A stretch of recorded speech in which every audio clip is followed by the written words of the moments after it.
Halo, kami dari kelompok 3 ingin mempresentasikan hasil diskusi kami, yaitu tentang pengendalian dan kalkulasi biaya bahan baku. Nama saya Indrani Putri. Nama saya Dina Margareta Tegarung. Biaya bahan baku atau raw material cost adalah seluruh biaya untuk memperoleh sampai dengan bahan siap untuk digunakan yang meliputi harga bahan, ongkos angkut, penyimpanan, dan lain-lain. Elemen-elemen yang membentuk harga pokok bahan baku. Pertama, sistem pembelian. Di dalam sistem pembelian terdapat prosedur permintaan pembelian bahan baku, prosedur permintaan pembelian bahan baku, prosedur penerimaan bahan baku, prosedur pencatatan penerimaan bahan baku di bagian gudang, prosedur pencatatan utang yang timbul dari pembelian bahan baku. 2. Biaya yang membentuk harga pokok bahan baku yang dibeli. Seringkali dalam pembelian bahan baku perusahaan membayar biaya angkutan untuk berbagai macam bahan baku yang dibeli. Hal ini menimbulkan masalah mengenai pengalokasian biaya angkutan tersebut kepada masing-masing jenis bahan baku yang diangkut. Perlakuan terhadap biaya angkutan ini dapat dibedakan sebagai berikut. Pertama, biaya angkutan diperlakukan sebagai tambahan harga pokok bahan baku yang dibeli. 2. Biaya angkutan tidak diperlakukan sebagai tambahan harga pokok bahan baku yang dibeli, namun diperlakukan sebagai unsur biaya overhead pabrik. Kenapa dibilang biaya angkutan di tambahan harga pokok bahan baku yang dibeli? Ini kita bisa lihat 1. Perbandingan kuantitas tiap jenis bahan baku yang dibeli. 2. Perbandingan harga faktur. 3. Biaya angkut diperhitungkan dalam harga pokok bahan baku yang dibeli berdasarkan tarifnya dan ditentukan di muka. B. Metode yang digunakan dalam aliran harga pokok bahan. 1. FIFO metode, yaitu suatu barang yang pertama kali dibeli akan dianggap sebagai barang yang nantinya akan dijual lagi pertama kali. Di dalam FIFO, suatu persediaan barang akhir juga akan dianggap sebagai harga pokok. 2. LIFO metode. LIFO metode yaitu beban biaya yang berasal dari pembelian terakhir serta memberikan biaya yang paling lama pada akun persediaan. Saat metode LIFO digunakan selama periode inflasi atau kenaikan harga hasilnya adalah kebalikan dengan 2 metode yang lain.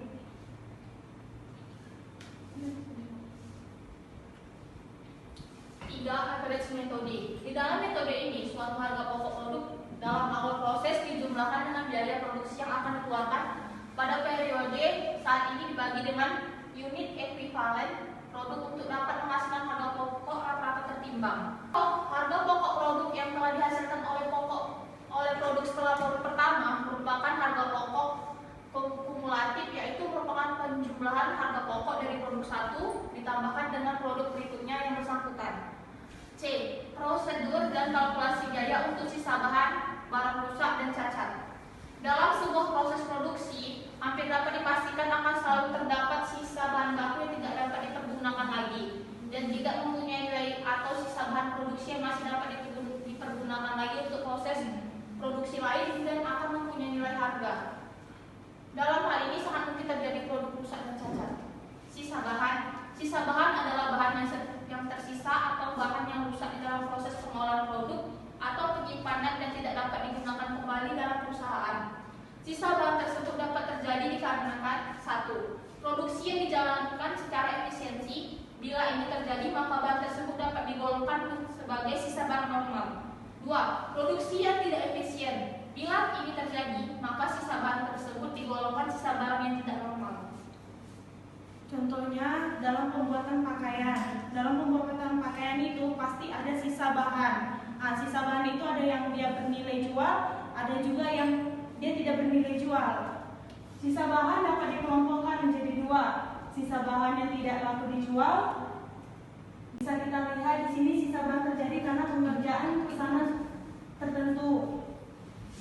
Dan tertentu. B. Pembuangan atau pemusnahan sisa bahan dapat digunakan untuk menambah elemen biaya bahan baku pesanan yang bersangkutan. Jurnalnya barang dalam proses biaya bahan pada kas. 2. Apabila sisa bahan secara normal terjadinya dalam perusahaan, biaya tersebut sebagai berikut. Jurnalnya biaya overhead pabrik sesungguhnya pada kas. B. Sisa bahan laku jual. Bila sisa bahan sudah dimasukkan dalam anggaran penentuan tarif biaya overhead pabrik, maka hasil penjualan sisa bahan yang terjadi dilakukan sebagai pengurangan biaya overhead pabrik sesungguhnya dengan membuat jurnal kas pada BOP sesungguhnya. Bila sisa bahan tidak dimasukkan dalam anggaran, kita bisa lihat jurnalnya kas pada BDP biaya bahan. Contohnya, barang sisa dijual secara tunai dengan harga 125.000. Maka jurnalnya dibuat kasnya 125.000, yang kreditnya pendapatan lain-lain 125.000. Apabila nilai penjualan barang sisa telah diperhitungkan dalam tarif BOP, jurnalnya kas 125.000, kreditnya BOP 125.000. 2. Produk rusak. 1. Produk rusak tidak laku dijual. Yaitu apabila penyebab terjadinya produk rusak bersifat normal. Jurnal yang dibuat adalah persediaan produk selesai pada barang dalam proses, lalu barang dalam proses biaya tenaga kerja, barang dalam proses biaya overhead pabrik. 2. Terjadi produk rusak karena kesalahan dan produk rusak tidak laku dijual. Jurnal yang dibuat adalah rugi produk rusak pada barang dalam proses biaya bahan, barang dalam proses biaya tenaga kerja, barang dalam proses biaya overhead pabrik. B. Produk rusak laku dijual. Bila penyebab produk rusak karena kegiatan normal perusahaan dan produk rusak tersebut laku dijual, maka hasil penjualan produk rusak tersebut dapat diperlakukan sebagai berikut. A. Pengurangan harga pokok selesai. Jurnal yang dibuat adalah kas atau piutang dagang pada persediaan produk selesai.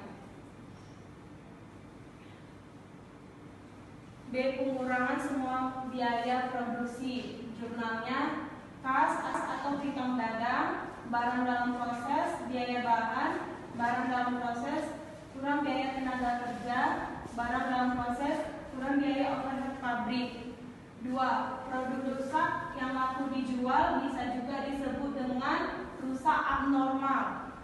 3. Produk rusak cacat. Produk rusak cacat itu produk dihasilkan yang kondisinya rusak atau tidak memenuhi ukuran mutu yang sudah ditentukan. 1.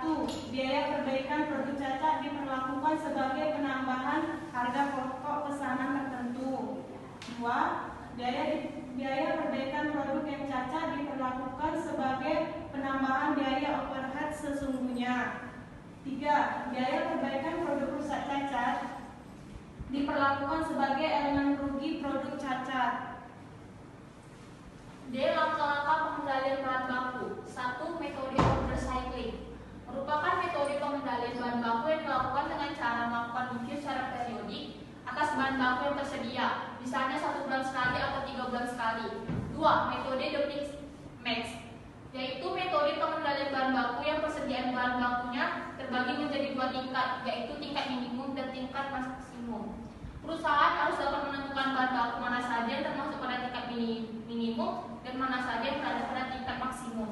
3. Metode the turbine, yaitu untuk jenis bahan baku yang harganya relatif murah. Metode ini membagi bahan baku menjadi 2 bagian, yaitu yang pertama adalah bahan baku yang akan dipakai selama masa periode saat bahan baku diterima dan saat pemesanan bahan baku dilakukan. Dan yang kedua adalah bahan baku yang akan dipakai selama masa periode saat pemesanan dan pengiriman bahan baku dilakukan. 4. Metode the automatic order system, yaitu metode pemesanan otomatis. Metode pengendalian bahan baku yang dilakukan secara otomatis. Dalam metode ini dia menggunakan komputer. 5. Metode ABC